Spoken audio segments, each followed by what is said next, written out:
하이, 은시입니다. 여기는 고속터미널역이고요. 저는 지금 전주에 갑니다. 제 친구 영가가 전주도서관 관련해서 책을 쓰는데 조사할 게 생겨서 여행을 간다고 하더라고요.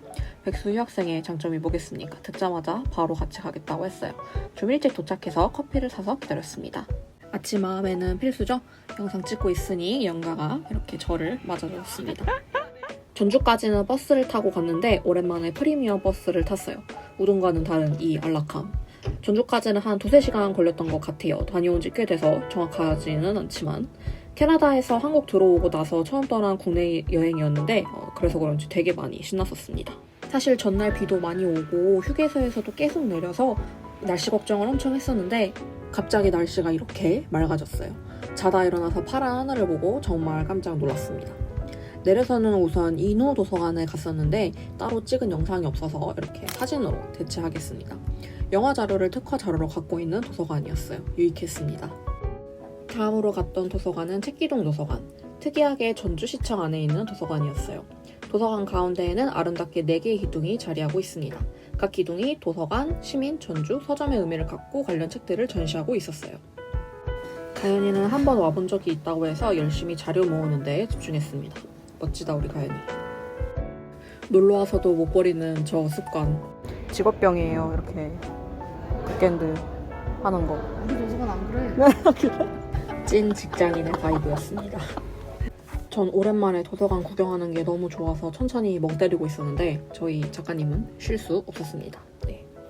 극강 아이에게는 저렇게 직접 사서분께 물어보는 자세 정말 본받아 배울 자세라고 생각합니다. 왜냐면 저는 쫄려서 진짜 큰 결심하고 해야 되거든요.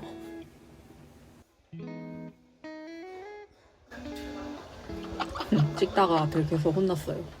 아니 발끝 서 있는 게 너무 귀여웠어. 궁금증이 풀렸어. 전주시청 정문 쪽에도 뭐가 있다길래 따라 나왔습니다. 잔디가 넓게 펼쳐져 있는데 네, 넓고 더웠어요. 네.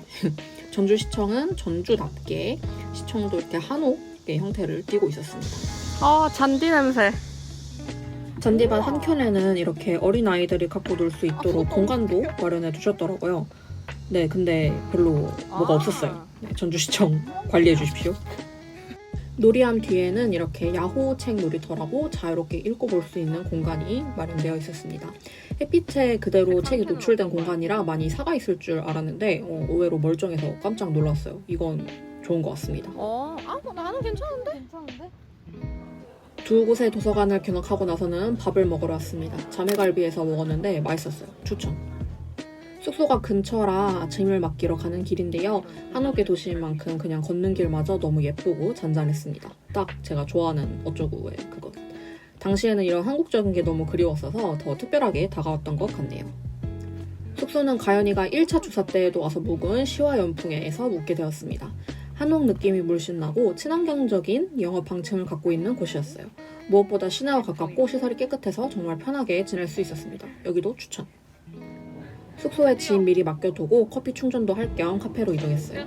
너의 고요라는 카페였고요. 사장님도 엄청 친절하셨고 되게 소담하고 아기자기한 공간이었습니다. 음료랑 맛있는 마들렌도 시켜 먹고 사진도 열심히 찍고 놀았답니다. 그리고 처참했던 곰돌이 마들렌 커팅식. 뭐가 덜 잔인해?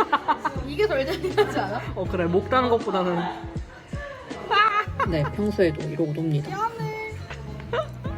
후식 후에 온 도서관은 삼척도서관. 최근에 내부 리모델링을 해서 엄청 깔끔했어요. 근데 분위기가 정석을 정말 중요하게 여기고 있어서 동영상 대신 사진만 조심히 찍었습니다. 멋지게 지어놓고 좌석 분위기를 크게 조성하는 게 조금 아쉬웠어요.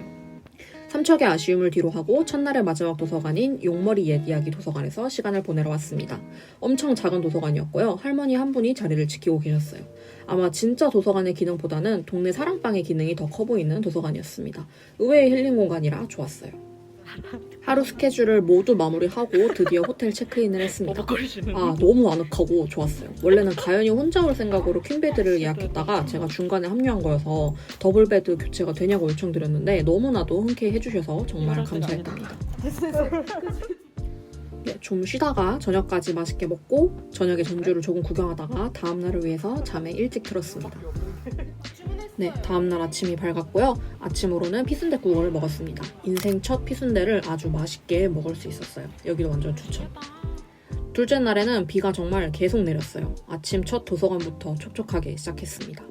여기는 다가 여행자 도서관이었고요. 이름처럼 여행 자료를 특화 자료로 갖고 있는 도서관이었습니다. 인테리어도 엄청 예쁘고 구석구석 작은 공간이 되게 많았던 공간이었어요. 비를 뚫고 걸어와서 본격적인 구경 전에 이렇게 구석에서 숨어 쉬다가 도서관을 즐겼습니다. 다음으로 이동한 도서관은 동문원 도서관. 1층에 계신 사서분이 엄청 친절하게 설명도 해주셔서 많이 즐길 수 있었던 도서관입니다.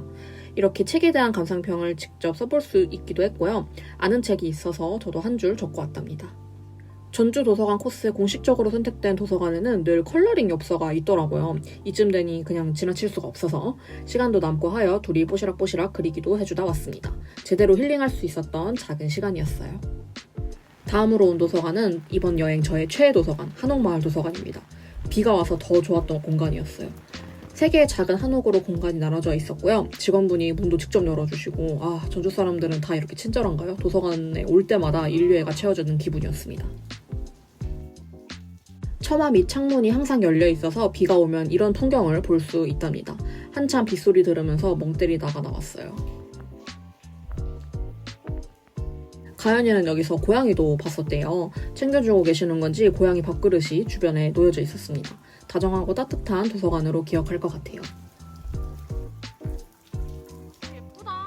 어마무시한 비에 부서지는 멘탈을 겨우 부여잡고 방문한 마지막 도서관은 연화정 도서관입니다. 이름처럼 주변에 연꽃 호수가 있었어요. 가연이는 겨울에 여길 처음 방문해서 못 본 풍경이라고 했는데 여름에 보니 또 다른 느낌이라고 좋아했습니다. 연화정 도서관도 역시 한옥 건물로 지어져 있었고요. 공원 안쪽에 있는 도서관임에도 불구하고 앉아서 책 읽는 분이 굉장히 많더라고요. 나무와 책 냄새를 한가득 느끼다 나올 수 있었습니다. 그리고 갑자기 열차 지연 엔딩으로 여행을 마무리했어요.